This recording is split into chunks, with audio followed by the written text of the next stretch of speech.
Doctors dey end pass governors. Obaseki to Association of Resident Doctors.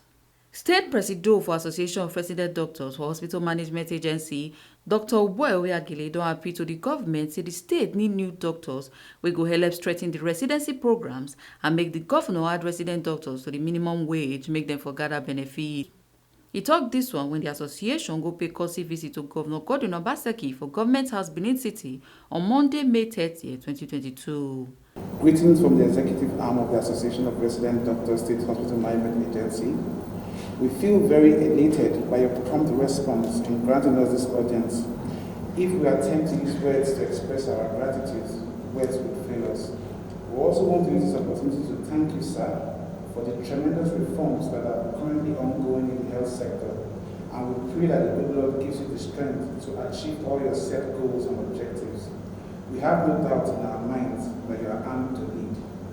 We are here to pay a courtesy visit and to introduce members of the 2022 executives to you, sir, and to briefly highlight some of the challenges currently plaguing our association.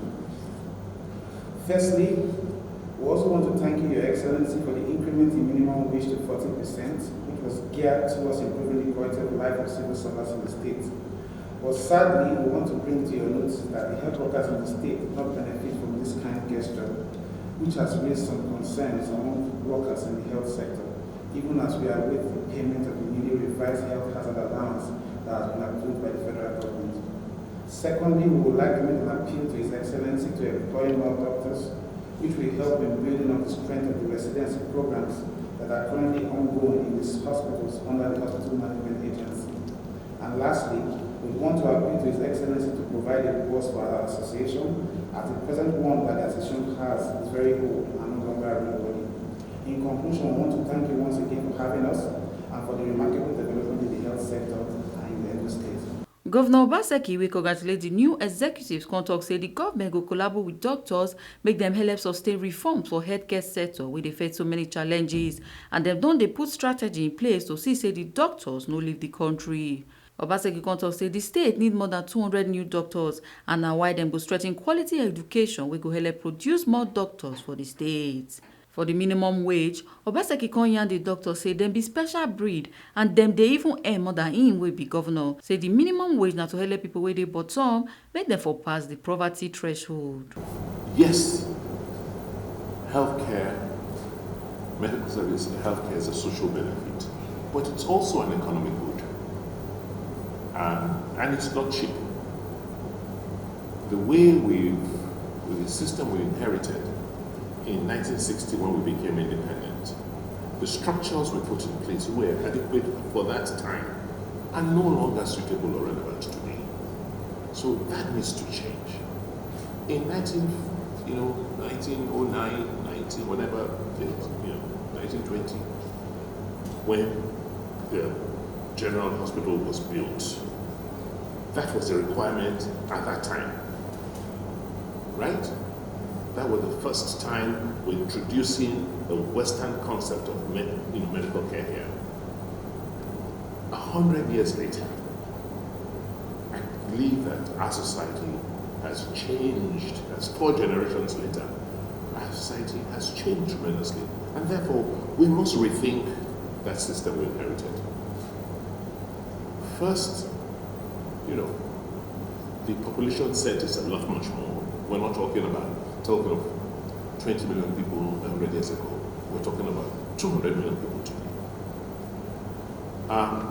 So even when we attempted to reform the system after the Civil War, we moved from a general hospital concept to a central hospital concept, the creation of the military that wanted to centralize everything, because they were afraid that the country would fall apart.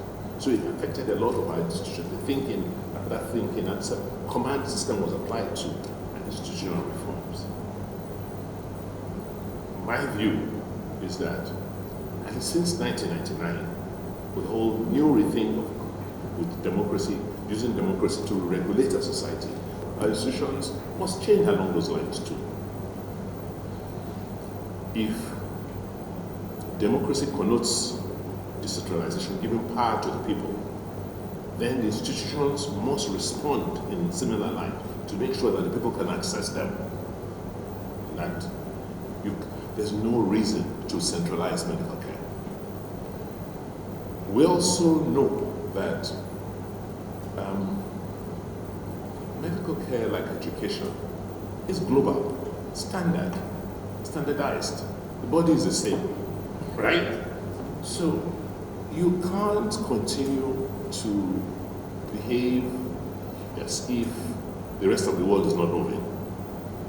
And then when you are hit with challenges, you see you can't respond and you are going somewhere else.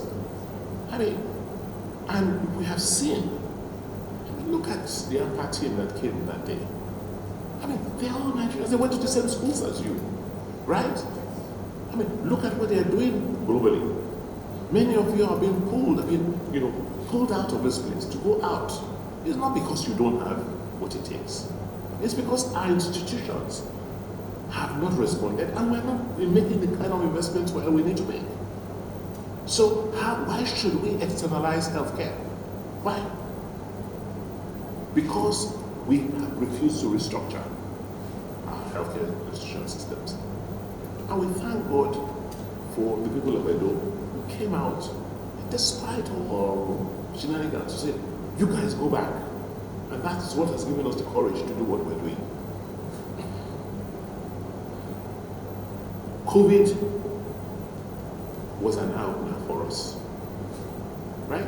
So even if we were managing and marching, COVID came and we all saw what happened, right? Nobody could. We had to live with what we have, right?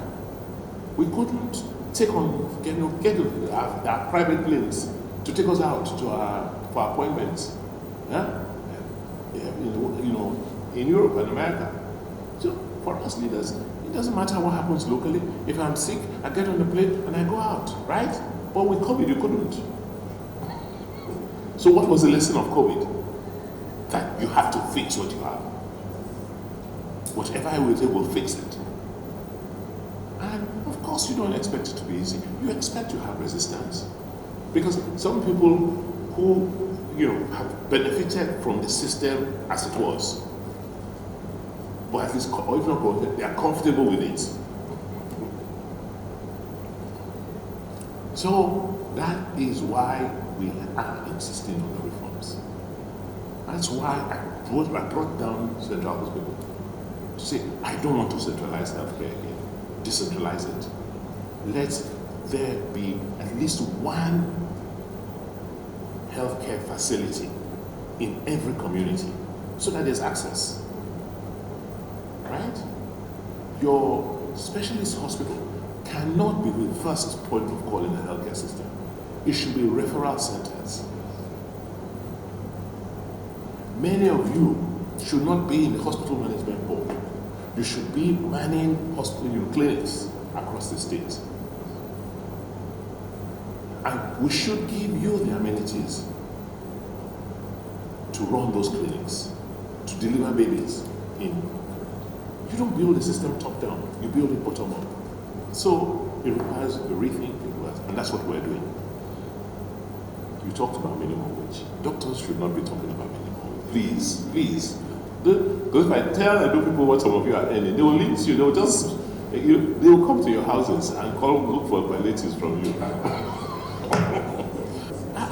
You're civil servants, but you're a special breed of civil servants. The only set of civil servants who earn more than the governor. Do you know how much and you know how much a consultant in your system earns? They earn twice what I earn. I haven't asked for minimum wage. Why should you be asking for minimum wage? So I think minimum wage is for at least again to help those at the bottom. To help those at the bottom. Because if you know what people are going through, you see it every day. You see people come to you. What is their problem?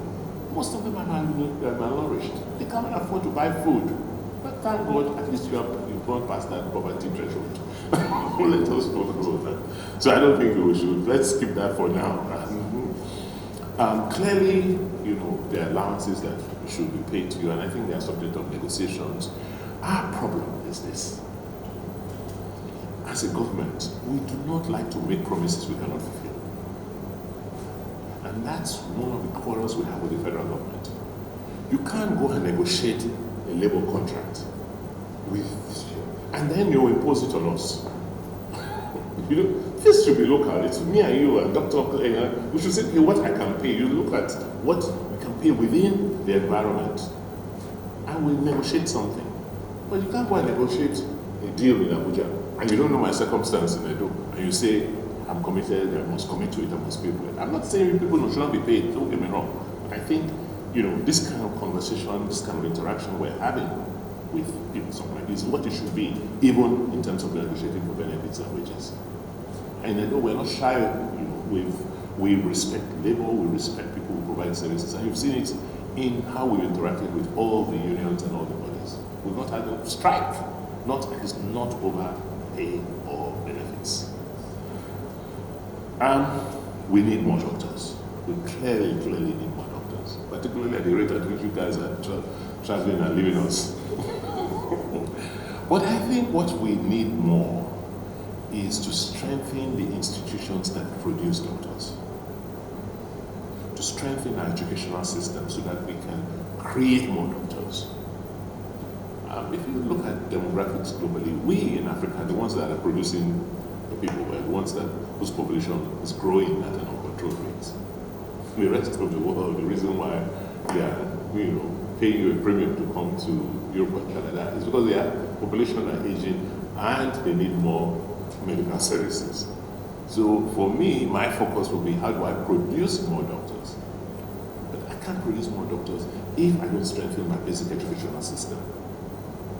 If I'm not giving quality education to those kids, they cannot be doctors like that. So I want to. So for me, I think the way we looked at it in the short term, we'll have to struggle.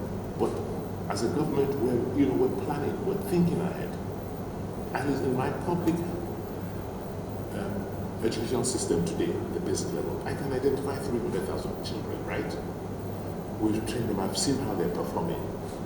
In the next 3 years, I can identify 100,000 of them I know will turn out to be doctors, engineers, lawyers, and we begin to focus and give them special. We can also identify those who want, so that's how every society works.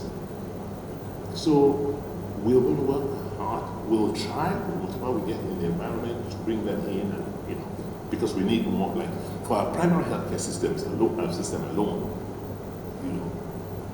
we need more than 200 doctors, new doctors into the system, 200. Who will not stay in HMPO? They will be HMA. They will be in the communities. We need them, we know. But can we find 200 doctors today overnight? It will take time. You have to also encourage them. Ebusereme Ubinome, TMC TV News.